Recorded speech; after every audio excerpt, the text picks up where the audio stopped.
bienvenidos a otro podcast de Crianza Segura con las psicólogas Diala Castro y Mónica Berrocal. Muchas gracias por acompañarnos todo este año para aprender de seguridad juntos. Realmente apreciamos que esté aquí con nosotros y con su compromiso de querer aprender todos juntos para poder aportar a la seguridad de los niños y de las familias también. Y hoy queremos hablar de un tema muy importante sobre el que nos han preguntado varios papás y profesores también. Y quería aprovechar para preguntarles a Diala y a Mónica un poquito al respecto, y es la parte de juego. Ahora, bueno, estamos entrando a toda una época de vacaciones, donde cambian mucho las dinámicas, pero también la parte de juego es algo que muchas veces no sabemos cómo enseñarle a los chicos identificar cuando pasa de una situación de juego sano, y todos sabemos que obviamente el juego es algo súper importante que queremos incentivar en los niños, por supuesto, pero cuando pasa de ser un juego sano, un juego de aprender, de disfrutar, de explorar, a ser un juego que ya no es seguro y que más bien raya en una situación que se puede volver traumática para los niños. Y muchas de las preguntas que a veces nos hacen es, ¿qué hacemos nosotros como adultos y cómo le enseñamos a los niños a ellos mismos identificar? Porque aunque seamos un papá, un profesor o un tío, ¿verdad? O el cuidador muy responsable, no podemos estar 100% del tiempo con los chiquitos siempre. Entonces, hoy les quería preguntar a Diala y Mónica si nos pueden compartir un poquito como algunas, tal vez, herramientas que podemos nosotros aprender en cómo comunicarle a los niños, cómo enseñarles a ellos qué, ¿verdad? ¿Qué es un juego saludable y cuándo cruza esa raya, y cómo comunicarnos a nosotros para poder nosotros entonces también intervenir? Entonces, bueno, es un tema grande, pero era para ver si aprendemos un poquito. No sé si Diala nos puedes contar un poquito tal vez de algunas sugerencias. Claro, bueno, muchas gracias por nuevamente este encuentro, ¿verdad? Que ya hemos llevado durante este año y ha sido tan positivo para muchas familias, ¿verdad? Como nos han dicho a nosotras tres, tal vez por aparte, ¿verdad? Y las familias y las personas agradeciendo mucho todos aquellos aportes para que sus hijos crezcan mejor, ¿verdad? Y los niños que acompañan también. Pues sí, es un tema enorme. El tema del juego es un tema maravilloso. Y uno de los elementos tal vez más importantes, ¿verdad? Tiene que ver con esta educación y experiencia constante que tienen que dar los padres desde el nacimiento a los bebecitos, ¿verdad? De lo que es una interacción segura. Porque los juegos tienen de exploración, de creatividad, tienen de disfrute, pero al final el juego es una interacción, ¿verdad? Es una interacción entre varios niños, ¿verdad? Entre un par o más niños de la misma edad, de diferentes edades, dependiendo, digamos, de los contextos en los que se presente. Y es una de las actividades más importantes para el desarrollo. Pero es muy importante que los niños vayan desarrollando desde muy bebecitos esa conexión interna con lo que se siente bien y lo que no se siente bien, con lo que es cómodo y lo que no es cómodo, con lo que me hace sentir a gusto y aquello que no me gusta.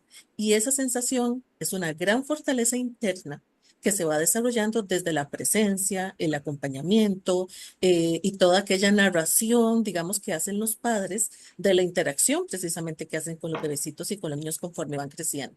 Entonces, uno de los factores protectores más importantes para que los niños puedan identificar si hay algo que les está resultando grato o no, es toda esa experiencia que los padres a través de la presencia, del acompañamiento, de lo que le dicen a los bebés, de lo que les narran sobre su cuerpo, lo que les enseñan sobre su cuerpo, no solamente a nivel de cuáles son las partes, sino poder, mira, te reíste cuando, ¿verdad? Te toqué el bracito, mira, no te gustó como te toqué la rodilla, por ejemplo, hiciste una carita de que no te gustó y vamos de esa manera aprovechando situaciones cotidianas para que ellos vayan desarrollando esa gran conexión interna.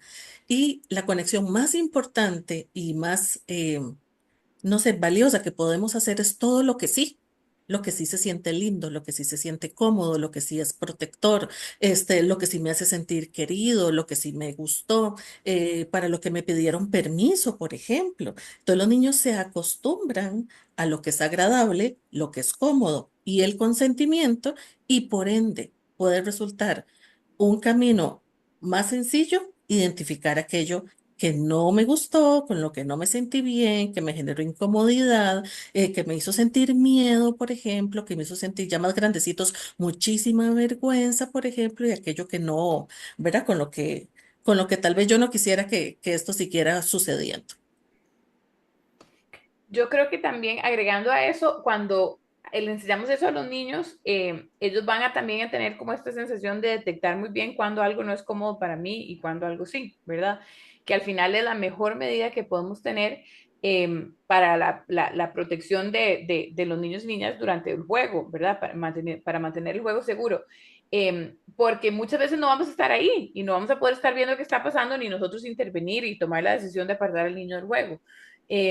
Pero si ellos tienen esta señal interna como de alarma de esto no se está sintiendo bien, esto no me gusta, me estoy sintiendo incómodo, entonces va a ser mucho más fácil que ellos puedan tomar acción de buscar un adulto o hacer algo para protegerse en caso de sentir esa incomodidad, ¿verdad? De poder detectar esto empieza por yo en mi interacción con mis cuidadores, ¿verdad? De aprender qué es seguro, qué no es seguro, qué es respetuoso, qué no es respetuoso y poder yo misma identificar, uy, alerta, aquí hay algo que no me está gustando y con lo que me siento incómodo. Entonces también explicarle a los niños y a las niñas que si esa señal de alerta se prende, que es suficiente como para hacer algo al respecto, ¿verdad? Que no necesitan racionalizar mucho ni decir, bueno, no, pero tal vez esto lo tengo que aguantar. O sea, cuando hay algo a nivel como intuitivo que se siente incómodo o mal, es suficiente alarma y eso es importante que ellos lo sepan, ¿verdad?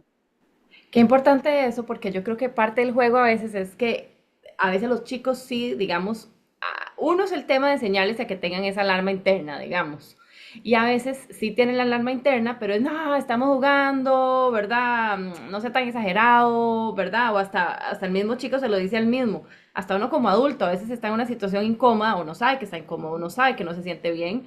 Yo siempre digo, si uno se tiene que empezar a convencer a uno mismo de que tal vez está bien, probablemente no está bien, Exacto. ¿verdad? O sea, entonces con los chicos yo a veces me pregunto, por ejemplo, cuando ellos sienten que algo no está bien, ¿verdad? ¿Cómo enseñarles a uno cuál es el próximo paso? Obviamente, apartarse de la situación o decirle a alguien, y no sé si esto es algo que es como una conversación que uno tiene con los niños o una conversación donde a veces uno también como que practica con los chicos estar en una situación y decir algo al respecto. No sé si ustedes tienen como una recomendación en cuál es la forma de cuando uno les habla a los niños sobre esto, cómo como practicar con ellos, digamos, así como uno hace, ¿verdad? Prácticas cuando hay un incendio, cuando hay un terremoto, ¿verdad? Ujú. La típica Tal vez, práctica que hacemos. tal vez es importante comprender, digamos, que hemos hablado en otros momentos del apego seguro, como este escudo protector para los niños, y es que en serio es a través de las experiencias cotidianas que los niños van como grabando y grabando una y otra vez. Mira, esto es sentirse bien. Mira, aquí me sentí cuidado. Especialmente si nosotros los adultos se los decimos, ¿verdad? Uy, vi que después del abrazo que te dio, ¿verdad? El abuelito como que, ¿verdad? Como que te le acurrucaste más. Vi que saliste corriendo para darle un abrazo, pero vi que con aquella otra persona como que te hiciste para atrás. Cuando nosotros logramos tomar esos elementos de la vida cotidiana, mostrárselos, narrárselos, que ellos puedan comprender lo que son las sensaciones que tuvieron, las emociones que tuvieron. ¿Qué fue lo que protectoramente hizo el cuerpo? ¿Verdad? Incluso el chico se echa para atrás, no le gusta, Ujú. hace los bracitos, hace la carita, ¿verdad? Nosotros aprovechamos todo eso, les enseñamos a los chicos a confiar en sí mismos, a confiar en las señales de su cuerpo, y además los estamos acompañando en ese proceso, ¿verdad? Para que, por si todo va bien, digamos, para que sigan confiando y apropiándose de esas sensaciones. Entonces, uno, en serio, aprovechar los momentos de la vida cotidiana es de lo más enriquecedor, de lo más importante, y tenemos un montón de prácticas donde a los niños muchas veces ni le narramos lo que están sintiendo, lo que está experimentando el cuerpo, en muchas ocasiones lo invalidamos y lo minimizamos. Eso no es para tanto, no, pero si tiene que hacerlo, tiene que ser educado, por ejemplo. Entonces, usamos situaciones que podrían ser más bien una joya, ¿verdad? En aras de su conexión interna y protección para, más bien, digamos, confundirlos sobre lo que su cuerpo en ese momento les estaba diciendo. Entonces, esa puede ser perfectamente una estrategia.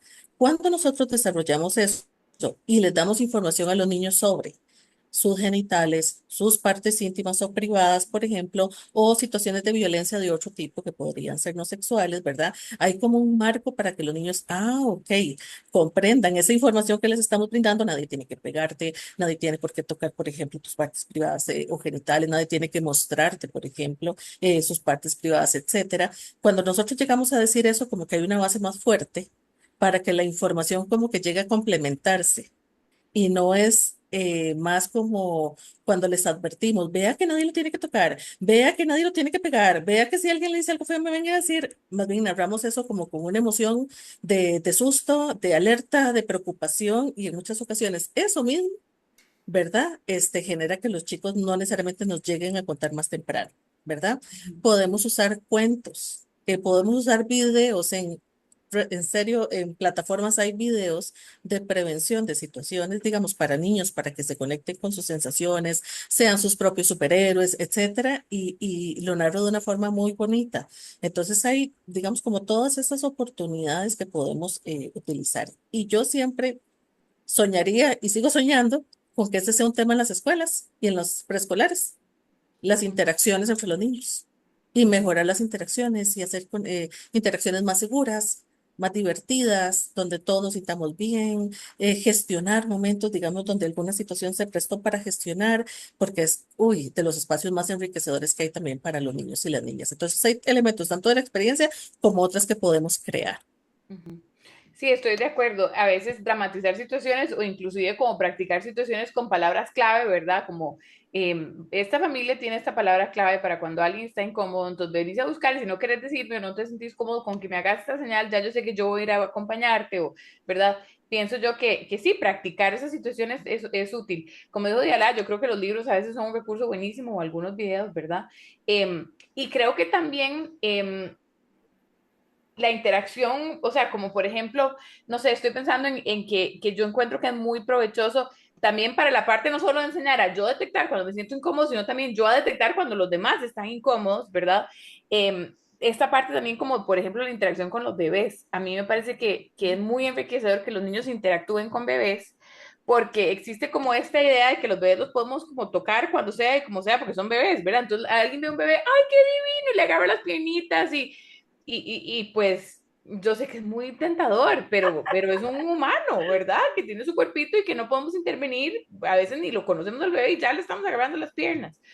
Entonces, agarrar ver, a tomar al niño de uno, al niño que está a cargo de uno y enseñarle cómo interactuar con un bebé, siento yo que es una experiencia muy provechosa porque el bebé es muy claro en sus señales, ¿verdad? Quita las manitas, las patitas, o hace un llanto, ¿verdad? O tal vez le hace gracia algo, entonces como estas reacciones como tan transparentes de los bebés a veces ayudan a que ellos aprendan como a medirse a sí mismos y saber cuánto puede intervenir y cuánto no, ¿verdad? Bueno, en general con cualquier niño, pero siento yo que desde las interacciones que tienen con los bebés, enseñarles esa parte como de respeto al otro, no le toco su cuerpo, leo sus señales, veo cuando se está sintiendo cómodo, mido cuando ya tenemos suficiente confianza para que yo me pueda acercar un poco más, ¿verdad? Pienso yo que esa es una interacción que hay que enseñar de manera dirigida muchas veces también, ¿verdad? Porque también no solo queremos enseñarle a los niños a ellos detectar cuando ellos están incómodos, sino también a no hacer sentir incómodos a los demás y respetar a los demás en el juego. Y me parece importantísimo como enseñar a los niños también cuando van a tener como contacto con otros niños más directo, ¿verdad? Más de cuerpo a cuerpo, empezar a pedir permiso. Claro. ¿Verdad? Desde el juguete, digamos, ¿estarías de acuerdo en que vayamos de la mano de aquí hasta allá, por ejemplo? ¿Verdad? O Sí. sea, la gente no está acostumbrada a eso, y a veces le suena como muy artificial, pero es importantísimo. El Ujú. consentimiento es algo, digamos, que es una herramienta protectora para muchas cosas, tanto para uno reconocer cuando hay algo que no me gusta, está sucediendo y no me gusta, como para cuando yo no debo de hacer cosas tampoco con otras personas. Y para eso, ¿verdad? En las interacciones yo puedo pedir permiso. Y Claro, eso es si te una puedo habilidad empujar para subir importante. la tapia, esas cosas. Sí. Más de una vez uno le empujaron las nalgas para subir una tapia chiquitito, ¿verdad? Pero sí, tenés razón. Y también la parte no solo como de enseñarles cómo a pedir permiso, sino también a detectar cuando Ujú. en la interacción de otros niños que están ahí, cuando yo estoy presente, hay algo que está raro, ¿verdad? O que está malo. Si yo detecto que algún niño está incómodo, poder enseñarles cómo intervenir y decir, creo que eso no le está gustando, o qué tal si hacemos otra cosa, ¿verdad? Porque a veces puede ser que más bien seamos testigos, Testigos ¿verdad? Y protectores, no, sí, exacto, activos. Ujú. exacto. Sí, qué interesante eso, porque yo creo que algo que me está quedando mucho en mis cabezas, hay cosas que creemos que son obvias y que tal vez no hay que explicarle a los chiquitos. O sea, como que ya uno dice, ay, obviamente que no se deberían tocar las partes privadas, obviamente que no deberían estar, pero de uno tal vez nunca les dijo eso a los chiquitos, uno nada más lo asumió, ¿verdad? O obvio que tenemos que estar poniendo atención, ¿verdad? Si alguien nos abrazó mucho y no nos gustó, o si abrazamos demasiado, el otro y no nos gustó, o hasta a veces con golpes, ¿verdad? A veces están, ¿verdad? Jugando y cuando pasa de jugando a peleitas a cuando ya, ¿verdad? Es algo que es más agresivo. Entonces, yo creo que esa parte de generar conciencia y no asumir que los chiquitos saben algo que no les hemos enseñado y que a veces tal vez se los hemos dicho y no lo entendieron. Eso yo es algo que lo veo mucho, que a veces los papás, ay, es que ya les dijimos, pero tal vez fue hace 2 años y tal vez fue una única vez y los chicos tal vez no entendieron o estaban poniendo atención a algo más. Entonces, yo a veces siento que esta parte de repetir, a veces no tener miedo como de repetir, como decían ustedes, a veces con situaciones, ¿verdad? Poder, ¿qué notaste de esta situación o viste cómo esto pasó en esta situación? Yo creo que puede ser algo importante. Hay un concepto básico que es el espacio personal. Entonces, porque además todos tenemos un concepto distinto del espacio personal. Hay personas que se sienten muy cómodas con los abrazos, con un acercamiento más, ¿verdad? Como más aquí cerquita, valga la redundancia, y otras personas se sienten tremendamente incómodas con eso. Y entonces el espacio personal es algo que tiene que ser desde muy concreto, ¿verdad? Yo lo trabajo con los chiquitos como hula hulas, ¿verdad? Entonces, digamos, ¿y qué te gusta que suceda aquí adentro? Y si una persona quiere ingresar aquí, ¿qué te gustaría, digamos, que dijese? ¿O cómo te gustaría que lo hiciera? ¿Verdad? Porque hay niños que disfrutan, digamos, que les hablen de cerquita y otros no. Hay unos que no tienen problema en que, por ejemplo, les agarren de la manita y otros sí, ¿verdad? Entonces también poder hablar de que existe eso, de que eso es válido, ¿verdad? Y que yo tengo también que conocer qué es lo que a mí me hace sentir bien en ese espacio personal mío, resulta, digamos, importantísimo para los espacios de juego. ¿Verdad? Donde hay mucha cercanía física, hay mucha interacción, a veces los plays y esas cosas se prestan, digamos, para que haya, ¿verdad? Más cercanía también. Entonces, todo eso me parece también que puede ser una herramienta que se puede enseñar con cosas, con una cuerda, con una hula, hacerlo con piedritas, o sea, al final es un montón de cosas creativas que podemos utilizar y es todo lo que a mí me hace sentir bien aquí adentro. Y si una persona quiere ingresar aquí, ¿qué es lo que a mí me gustaría, digamos, cómo me gustaría que lo hiciera? ¿De qué manera? Para también que los niños vayan reconociendo eso como, ¿verdad? Vayan poniéndole nombre, ejemplos a esas experiencias. Y cómo, digamos, porque una parte, y que hemos conversado un poquito de esto antes de empezar el podcast, es uno es cómo le hablamos a los niños, ¿verdad? Cómo les enseñamos, y yo creo que este concepto del espacio personal es súper importante y como algo muy básico y simple con lo que podemos empezar, ¿verdad? Muchas veces cuando el chico sí se siente incómodo y sí llega a decir algo, o porque un adulto nota algo, ¿qué hacemos, verdad? Uno también como adulto a veces quiere hacer todo de la mejor manera y a veces tampoco sabe cómo reaccionar o cómo intervenir en ese tipo de situaciones. Entonces, yo no sé si tienen algunas recomendaciones si nosotros, ¿verdad? Somos el adulto que nos enteramos, ya sea porque el chico nos viene a contar, ¿verdad? Que hay algo que no, con lo que no están cómodos. ¿Qué serían como los pasos que deberíamos tomar en ese tipo de situaciones como para restablecer un poco la seguridad para todos los niños? Yo creo que siempre una de las cosas más importantes a toda edad es como recabar la información, ¿verdad? Porque a veces tenemos reacciones tan precipitadas, ¿verdad? Y es muy importante tomar un espacio, eh, entender que esta experiencia puede ser una experiencia que abra los canales de comunicación o cierre los canales de comunicación. Buscar un espacio, ¿verdad?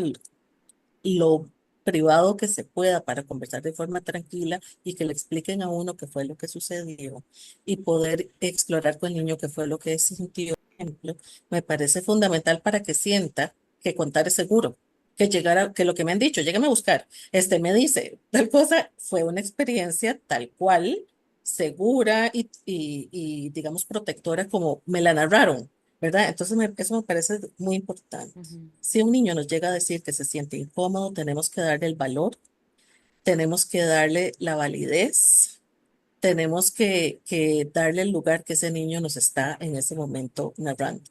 Si nosotros al final detectamos que era una situación de mucho riesgo o era una situación que no era tanto de riesgo, por ejemplo, ¿verdad? Al final de lo que escuchamos, etcétera, el haber validado la experiencia, ¿verdad? Va a resultar fundamental, ya sea para fortalecer eso que está haciendo el niño o para educarlo con respecto, digamos, a alguna habilidad ahí que necesite como desarrollar. Entonces, creo que tenemos que tener un profundo respeto por lo que el niño y su cuerpo y sus sensaciones nos están narrando en ese momento.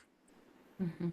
Creo que también la parte de darle la seguridad de que yo estoy aquí para vos y yo voy a hacer algo al respecto, ¿verdad? Yo voy a actuar, es importante como darle la seguridad de que, ¿verdad? Valido tu experiencia y también quiero que sepas que buscarme fue una buena idea y que yo voy a tomar un rol en protegerte, ¿verdad? Y no voy a hacer nada que te haga sentir que estás más en peligro, ¿verdad? Porque a veces entonces dicen, no, entonces si yo le hubiera dicho a mi mamá, entonces ella llega y les pega cuatro gritos a todos y entonces ya después yo quedo como el llorón o no sé, ¿verdad? Creo que es importante que cualquier cosa que vayamos a hacer le dejamos claro al chico o a la chica que es para respetarlo, validarlo, protegerlo y que nada lo va a poner más en peligro, ¿verdad? Entonces creo que ese sí es un primer paso importante, ¿verdad? Y sí, efectivamente, mantener la calma, entender que como adultos, si nos disparamos, aunque que es muy fácil dispararnos porque nos podemos sentir amenazados cuando le hacen algo a un niño o niña que tenemos a cargo, esto lo hemos hablado también en otros episodios, ¿verdad? Que a veces hasta nos puede tocar una propia fibra, nuestra propia historia. Podemos terminar tomando malas decisiones y siendo impulsivos, ¿verdad? Hay que acordarse que al final somos los adultos responsables en estas situaciones, mantener la calma y hacer una investigación, no precipitarse, no ir a culpar a un montón de gente, ni hacer nada que más bien pueda exponer aún más al niño que habló. Eso creo que es importante.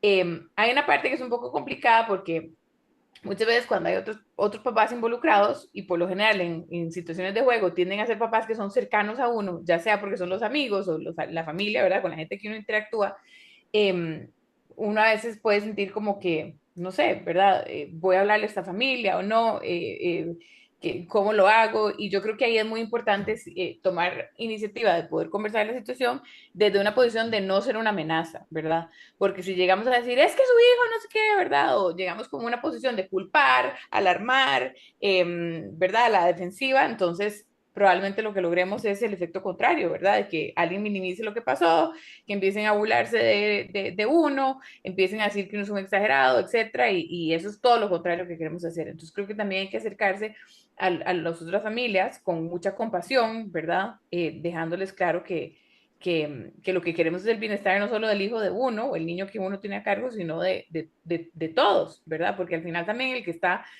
transgrediendo las reglas, ¿verdad? Los límites, también necesita ayuda, necesita apoyo, ¿verdad? Es una de las dudas más frecuentes, de lo que más angustia a las familias, es de lo que más nos solicitan, ¿verdad? ¿Qué hago? ¿Verdad? Y es impresionante pensar, pues, y pensemos que no sé si a veces es el tema de que hay un conflicto y no nos han hecho a veces muy hábiles para enfrentar los conflictos, Ujú. ¿verdad? O que son situaciones a veces muy delicadas, porque puede haber violencia de algún tipo, ¿verdad? Que se presentó. Este, pero también el mundo de los niños puede tener este tipo de situaciones. Eh, tenemos que el juego es maravilloso, pero en el juego se reproducen muchas veces situaciones de riesgo que están viviendo algunos niños. Entonces aquí tenemos algunos niños que pueden estar siendo expuestos a situaciones de riesgo, y eso lo reproducen en el juego, así como otros que están siendo como parte de la cadena de las consecuencias de algo, digamos, que está por ahí. Siempre cuando se transmite la intencionalidad de me preocupa esta situación, quisiera que busquemos las mejores soluciones, si los chicos ocupan apoyo, ¿verdad? Lo que nosotros ocupemos también como trabajar con ellos para que puedan sentirse mejor, etcétera. O sea, siempre desde esa intencionalidad, no desde la intencionalidad de culpar a uno o al otro. ¿Verdad? Sino desde la intencionalidad de que son niños en desarrollo, son niños en crecimiento y posiblemente en algunas ocasiones o en muchas ocupe, digamos, un apoyo especial. Y casi que detectar esto, digamos, a edades tempranas puede ser, ¿verdad? Un factor protector, ¿verdad? Para muchos niños o personas incluso ya adolescentes. Yo creo que eso es súper importante y de ambos lados, o sea, si uno es el adulto responsable, el chico que digamos es el que está recibiendo, digamos que la acción que no es sana o que es, ¿verdad? Como que cruzó la línea, o del otro lado también, y eso es a veces hasta más difícil, y en eso yo creo que en situaciones como estas, cuando alguien levanta la bandera y dice, ok, hay algo que no está bien, hay una situación que no es segura, normalmente lo primero es que hay una, ¿verdad? Una explosión de emociones, un pleito, y yo creo que si cambiamos ese comportamiento, si todos como que podemos tomar un paso atrás y queremos tratar de resolver la situación en vez de, o callar la situación, ¿verdad? ¿Por qué no? Nada pasó porque como dicen ustedes, muchas veces es con amigos, con familia, especialmente cuando es temas de juegos, obviamente, o en la escuela, ¿verdad? Entonces, ¿cómo trabajar todos juntos? Estamos hablando aquí entre niños, ¿verdad? Obviamente, si es otras situaciones que hemos hablado en el pasado es un poco diferente, Ujú. pero creo que esa parte es súper importante de validar a los niños. Obviamente que algo que nos hablaron ustedes en el podcast de bullying, obviamente hay que separar, ¿verdad? Para que el niño que está siendo el recipiente, digamos, de las acciones o lo que sea que esté pasando sea protegido, pero cómo trabajar juntos como adultos, y eso es súper importante. En nuestra época infantil, creo, Mónica, que no existían tantos grupos de habilidades sociales, ¿cierto? Sí, no. ¿Verdad? O sea, ahora hay herramientas tan maravillosas que hasta hay talleres y grupos ya más sostenidos para trabajar habilidades sociales. Y eso, digamos, es algo tan importante, ¿verdad? Y ha resultado muy valioso, incluso, por ejemplo, para niños, desde aquellos que son más impulsivos, por ejemplo, ¿verdad? Y les cuesta como detener alguna acción, hasta aquellos que son más tímidos o más inhibidos. Y les cuesta a veces, digamos, decir lo que sienten, expresar lo que están pasando y poner un límite. O sea, para toda esa gama, digamos, existen también posibilidades como esas. Todas, digamos, son, y ni qué decir, digamos, de literatura sobre habilidades sociales, ¿verdad? Para niños. Entonces hay, en serio, muchísimas herramientas. Creo que estamos en una época como nunca. De información y de estrategias novedosas y creativas. Tenemos mucho para apoyar a los niños y acompañarlos, ¿verdad? Ojalá tengamos como, ¿verdad? Como las oportunidades de conocer, de explorar, ya sea hacerlo en casa o en alguna otra lugar, de investigar y de estar presentes para poder también fortalecer estas destrezas. Sí, no, muchísimas gracias porque justamente yo creo que eso que menciona Diala es mucho también por lo que estamos haciendo este podcast, ¿verdad? Yo creo que esto lo hablamos al puro principio, que nadie sabe exactamente cómo manejar estas situaciones, todos estamos aprendiendo, ¿verdad? Entonces de eso se trata, o sea, no se trata de que hay que responder perfecto a todas las situaciones, siempre vamos a hacerlo, aunque tengamos las mejores intenciones, a veces no va a salir como queremos, pero saber que hay herramientas disponibles, que bueno, aquí estamos nosotras y nos pueden también mandar preguntas, por eso hablamos de estos diferentes temas y que estamos pues aprendiendo juntos con un interés común que es la seguridad de los niños y de las familias y de todos también. No, muchísimas gracias porque este sí es un tema muy interesante. Yo sé que podríamos hablar mucho más al respecto, pero tendremos más podcasts y entonces darle las gracias otra vez a Diala y a Mónica y en serio a todos por acompañarnos, por pasar un rato. Yo sé que hay muchas cosas que tenemos que hacer en el día y el que escojan pasar un ratito aprendiendo de seguridad, ya en eso hace la diferencia. Así que muchísimas gracias y gracias otra vez Diala y Mónica por todo el conocimiento que nos ha compartido este año y pues seguiremos el año que viene. Gracias a vos, Carly. Gracias a vos, Caro. Felices fiestas a todas las personas que nos escuchan. Igualmente. Gracias.